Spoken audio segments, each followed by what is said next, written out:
This is Teacher Ale, and for today's video ay tatalakay ko sa inyo ang Teacher's Reflective Form or the TRF 2026. So let's start!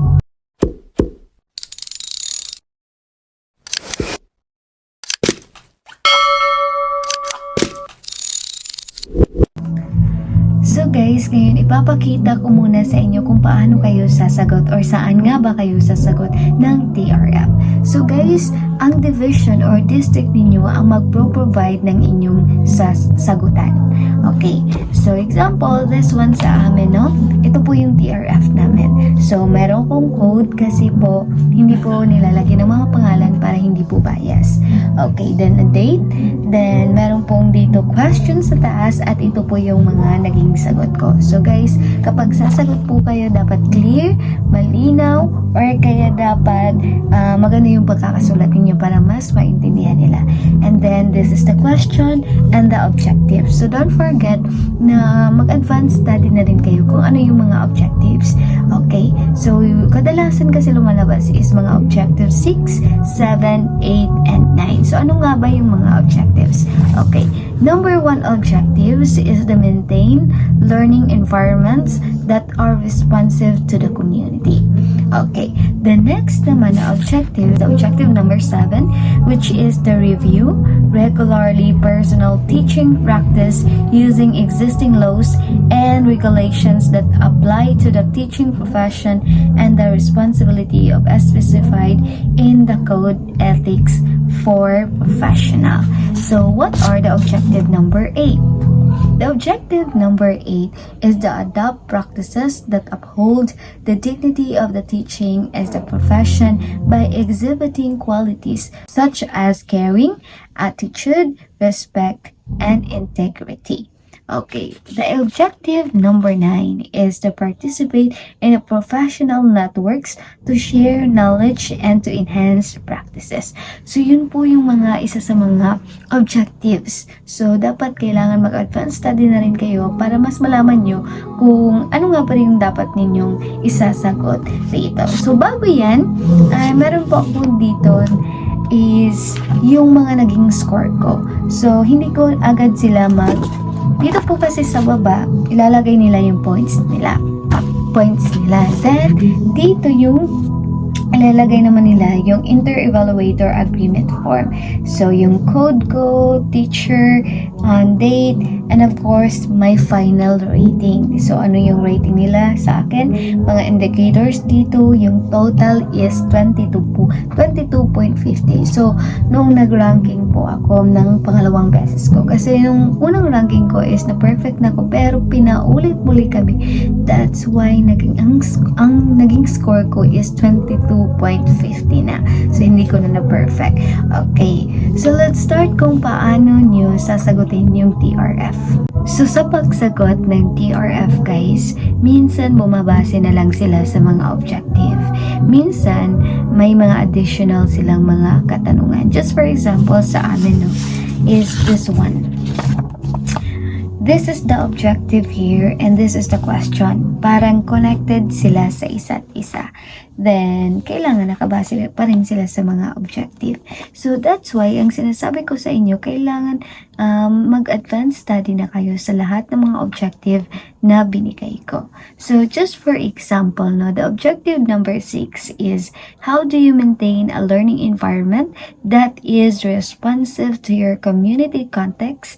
Describe the context in your area and share the teaching practices that contribute to the further improvement of your community. So, yan yung mga example. Ano nga ba yung isasagot natin? Okay, this is the example kung paano ako sumagot.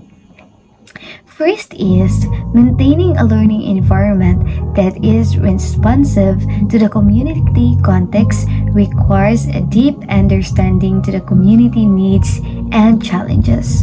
And in my area, the context is diverse, with the students coming from different cultural and socio-economic backgrounds.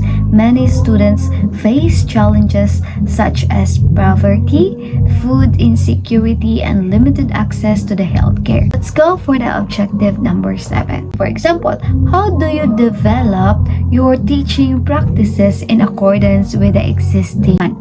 Okay, so yung sinagot ko dito is, in everyday life, you are confronted with the challenges to do the right thing. When you face a professional decision that seems to be an ethical implication, there are conditions and provision of the code of ethics that will guide you to determine the best action. So, yan yung pinaka-introduction ko. So, yan yung mga example na aking sinagot. Okay, so what about ma'am sa objective number 8? Which practices that do you show care, respect, and integrity to the learners, colleagues, parents, and other education stakeholders? How these practices uphold the dignity of the teaching profession? So, ano nga ba yung isinagot ko dito? Okay. Acting with integrity and showing courtesy to the others is important way share and maintain our character and reputation at school as a teacher. Professionalism also help us gain the trust of the parents, students, colleagues, and school administrators. Showing we have integrity to complete the job responsibility with excellent, complaining less, and taking responsibilities for our action instead of blaming others for mistake creates more positive environments for the colleagues. So, yan po yung isa sa mga sinagot ko dito. So, meron na kayong ideya guys kung paano sasagot sa TRF. So, meron pa marami pa akong mga sinagot doon. So, yan lang yung mga isa sa mga example ko. So, from the last na tayo na objective, which is the objective number 9. What co-curricular, example lang sa mga question dito, what co-curricular and extracurricular organization and or activities did you practice in and that enable to share your knowledge and enhance your teaching practices? How did your membership in this organization, participation in this activity contribute to your professional development? So, yung isinagot ko dito guys is, I have participated in co-curricular and extracurricular organization and activities throughout my teaching career to enhance my knowledge and teaching practices. Like for example, nung nag-UGT ka, nag-volunteer ka.